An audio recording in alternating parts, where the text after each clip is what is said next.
Today I'm going to deviate from the norm a little bit. I'm going to go up to the land trust that I take care of. I've got some problems with ATV riders up there, and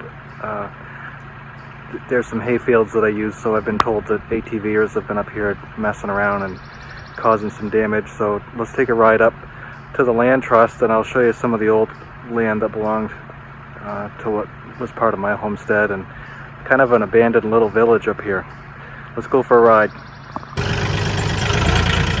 This land out here was all originally part of my homestead, and my great aunt and uncle weren't able to buy it in 1941 when they bought the main house. But you can see the old barbed wire out here still where he had kept his cows. This past winter was really hard on the land.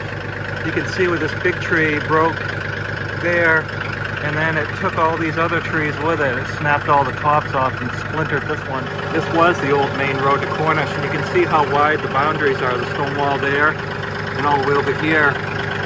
So it's about 20 or 30 foot wider than what would usually be a right-of-way. For some reason they made the right-of-way to this road exceptionally wide.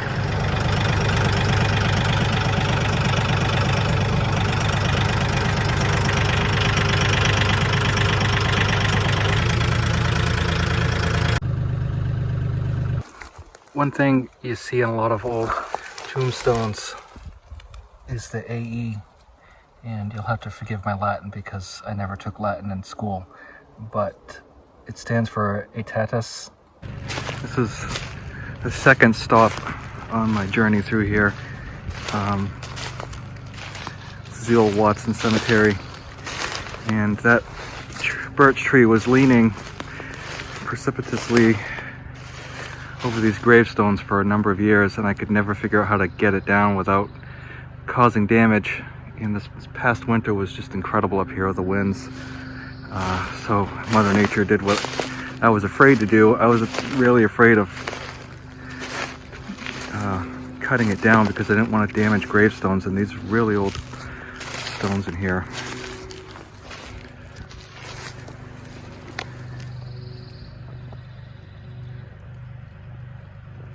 A lot of them are really hard to read. And one thing that's always very sobering to me when I go into these old graves, graveyards up here, is just the sheer number of children, 5 years old and below, that are buried in these cemeteries. It just is horrific, and I can't imagine the grief the families must have suffered to endure that. And the earlier cemetery that I'd gone into with Cyrus Fogg, he and his wife Lydia had lost 3 children in the course of 3 years. So I just can't imagine that being the norm. Aetatis, I believe is how it's spelled, and it literally means at age or years. So if you see died 1891 AE, so it just means at age 80 years and 4 months. Even though I fancy myself as a pretty decent tree feller, not a tree fellow, but a tree feller, this broke and slid over. There's no way. I was just terrified to cut this tree down because I knew I would damage these stones here, and some freak of luck, it broke and spun over there and missed all these stones in the front. So it's just amazing.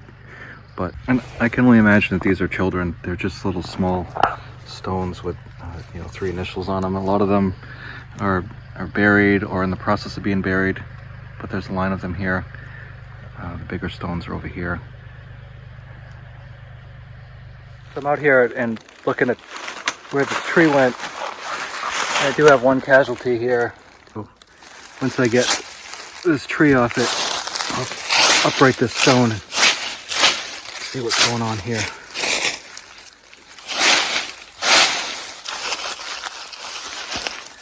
I can't tell if it's just a rock or if it's a stone. It's an odd shape, and so I'll check it once I get this tree off it.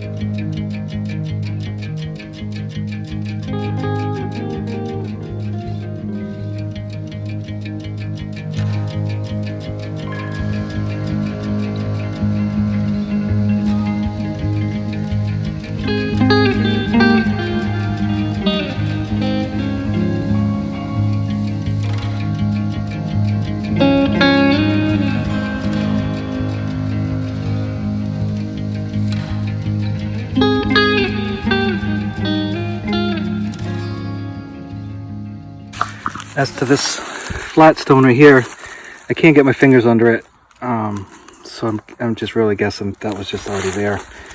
It really looks like it's just a big rock. I can't feel the end in sight down there when I put my fingers in it. But you can see there's another stone here and a couple in back, and there's no markings on any of them. It's just rocks placed. And if you're careful when you walk around here, you'll find them buried in the leaves and the forest mold. Unknown but to God, right? So a couple things. Number one, I forgot how big the tree was, and I brought up my smaller fence cutting saw instead of my wood cutting saw, but it's fine, it worked out. The second thing, there was no way I could twitch this out. Traditionally, I wanted to, well, I had thought about taking a chain and getting it out, but the way it had fallen between the gravestones wasn't possible. So I'm going to come back up here with my tractor. I can barely get it in through over here. I'll have to cut some of this brush out, which is good. We were going to do that anyway. And come over here with the tractor and lift this trunk out of here very carefully. I'll chain it before I even think about moving it, and then I'll put it in the woods near the side, and then the rest of these pieces right here we'll use for raised beds. But it was just I just can't get over how it missed those stones. Just blows my mind.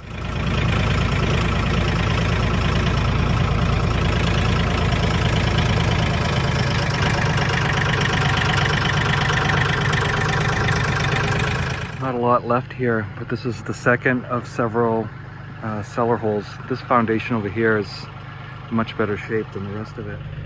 This right here is one of the hayfields that I harvest every year, and when I started doing it, it was all really pretty much like this and worse. So I've cleaned it up and I've been putting lime on it, and it's actually a pretty productive field for small equipment. You can't really get out here with big heavy stuff, but for the things that I use,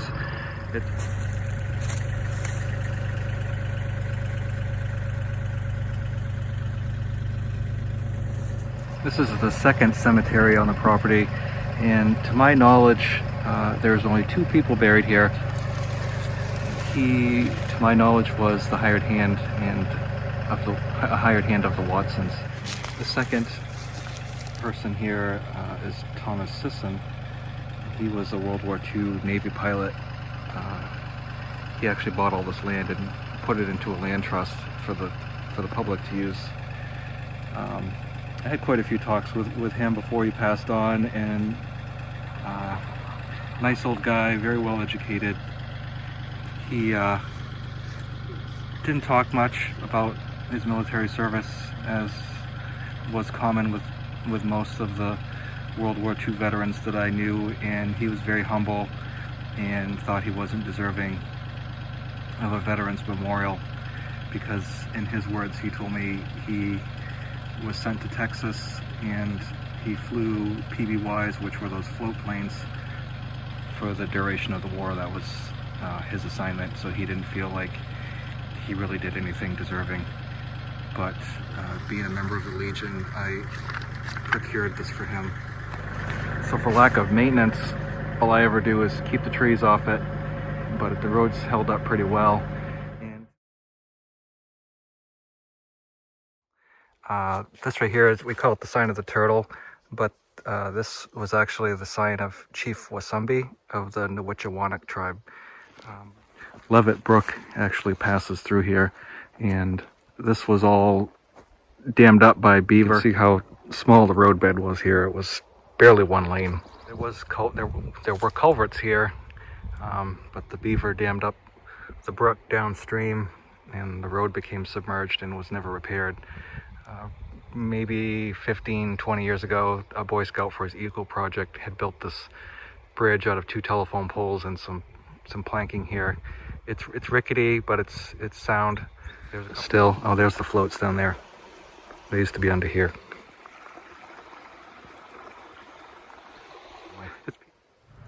This house was intact until at least the mid-1960s. What they used to do a lot of time for floor joists was they would just cut straight timbers and put them on rocks, and a lot of times they'd square off one edge, and if the tree tapered a lot on one end, they would just shave down some to square it off a little bit. But you can see the floor joist is still here, and then these little piers that the barn was on, and then back, that's the back ramp to go out the back of the barn, and I'm standing on the front ramp now. Every old farm had a dump, and it was typically located, you know, a reasonable distance from the house, but then the older the farmer and his wife got, then the closer the dump moved to the house. And so you can see here's an intact bottle here.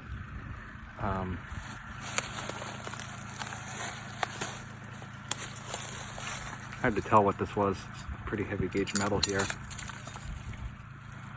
No idea. Just another old farm relic. There's another bottle here. Here's the old well. It has water in it about 3 feet down from the top, and I don't know how deep it is, but I always figured these old wells are a liability. Like I said, when I first moved to the farm, there was a big piece of heavy metal over it, and now that's gone. For the town delineator, Limerick and Cornish, and this granite was put out here 5 or 6 years ago, and it was quarried right here in town. Here's another little hayfield that I brought back into production. Cleared all the brush and stumps and rocks out of it, and there's a beautiful view up here. It's hard to pick up with the camera, but you can see the White Mountains in the back there. Fortunately, the damage wasn't too bad, and I think the kids I talked to seemed like they were okay and they understood. I don't really think the kids that I spoke to were the ones causing the damage anyway. I consider myself lucky to be able to use all these fields and all this land up here. You know, and I really am grateful that I have the opportunity to take care of all this land. It's kind of a privilege to me, actually. So anyway, that's all I got for today, and we'll talk to you again soon. Thanks for watching.